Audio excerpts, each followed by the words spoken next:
Hi, I'm Charlie Brown. I'm the manager here at Vic Park Youth Accommodation. The organisation turns 40 next year and has always had a unique marketplace niche dealing with young people who often have nowhere else to go. No other agency does what we do. We have over time had some fairly difficult clients that have been well traumatised by their life events, and that's something that our staff are able and willing to attack to help people through those things. We do a lot of referring to specialist agencies so that we can be assured that people are getting the correct support, and we have been operating under the same service agreement since the 1st of November 2010. Now obviously costs of running anything, even petrol, running the cars, has gone up. Hi, my name is Rachel. I work at VPYA. I've been in this place for 4 years roughly. What we do is that we support people in accommodations and help them with independent living, and also whatever else they need support with. We also provide transport to their job appointments and doctor's appointments and other things that they need support with as well. I've also had lived experience here as well, where I was recently a tenant. Now I'm getting on to studying and I'm also a worker. Yeah, hey, I'm Danae. I work at Vic Park Youth Accommodation Service. I've been here for, I think it's almost 4 years now. I'm a community support worker here, and I've been a youth worker for most of my adult life, and this particular job working with Indigenous homeless people or at-risk homeless people has been quite an education, and seeing sort of the issues that are specific to Indigenous people as opposed to just general homelessness. And someone actually had tears when I was able to offer them a house the other day, and I felt like I'd done something really good, even though it's not my house to offer. But someone was so happy they had tears, and Mum even gave me a hug, and I felt it was a worthy day.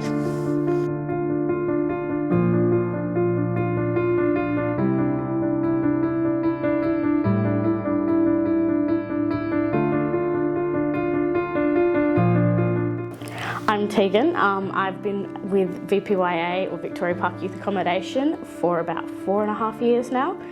I came in from work experience with my diploma and have never left. We do a lot of different things, supporting a lot of different people and going through different stages of their lives. We do playgroup and cooking classes. We've had art people come in. We're supporting lots of different people, and some more challenging than others, but it's quite rewarding in the fact that you get to see people succeed and thrive in life. And the best support we could get, or having more support, would be very useful and helpful with funding and stuff, would be to be able to have people stay for longer, us be able to help more people in a vaster variety of ways, whether that be help funding them doing particular activities or courses and stuff like that, that sometimes are a little bit out of their reach due to their financial issues. Helping teaching them everyday life skills and just walking through life with them is really important to us, and that's kind of how we work as like a big family all together, supporting everyone that walks through the door. Hi, my name's Glenda. I'm a community service worker with Victoria Park Youth Accommodation. My role is to support and help people who are living in our accommodation. About the job is the hugs, the little ones. There's nothing better than going into someone's house that you've been going in there for 12 months and the little one comes flying out, "Auntie, Auntie," and you get a hug. It's the best bit. Hi, my name's Kathy. I am the administration person here at Victoria Park Youth Accommodation.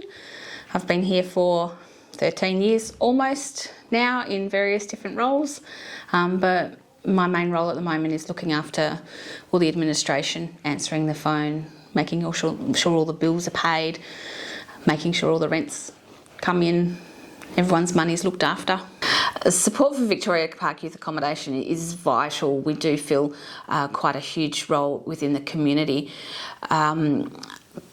We are lucky being a small organisation that we only have one criteria for our clients, and that is the age range, 15 to 25 years of age. So we're one of the few organisations that will take people, not only single people, either male or female or other, we will take couples and we will take families as well, which is a little bit of a hole within organisations here in Perth. The houses that we have around the place isn't enough for the need out there at the moment. At present is huge. In the last 12 months we've had to say, look, sorry, I can't help you, to more than 600 people, and that's not just single people, that's single mums, that's families who are struggling to find permanent accommodation. We're unable to assist them at the moment because we ourselves are struggling to find accommodation for our current tenants. It's hard when there are so few private rentals out there, and when the wait for public housing is years, even when you're on priority. A lot of organisations are struggling with the same problem, where you get phone calls from other organisations such as ourselves, as well as Department of Communities, especially both child protection and housing, trying to secure accommodation for their clients as well. So it's hard at the moment.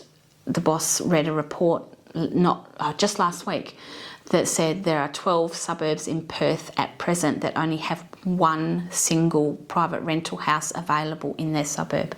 So there's 12 suburbs in Perth that only have one house available.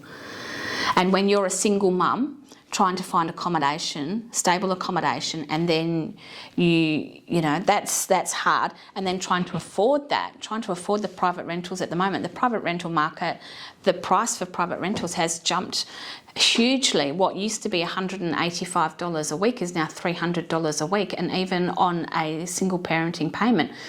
Where are you going to find money for food and to pay the bills and to make sure that your phone's continually got credit? You can't even expect a single person on a youth allowance or even a JobKeeper payment to be able to afford $300 a week in rent. That takes their whole entire payment. So it's hard at the moment trying to find safe, secure, long-term, permanent accommodation.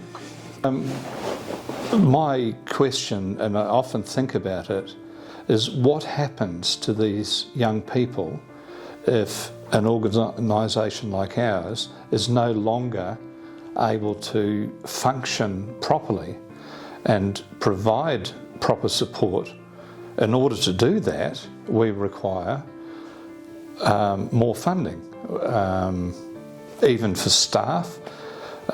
Salaries have just gone up 4.65%, but we haven't received the equivalent in funding. So every time we spend money on maintenance or repairs or staff salaries, it's money that is not going to support a client, and that's where I think it's wrong. We do the job, we do it well, we do it a lot cheaper than governments can, which is why they use not-for-profits in the first place.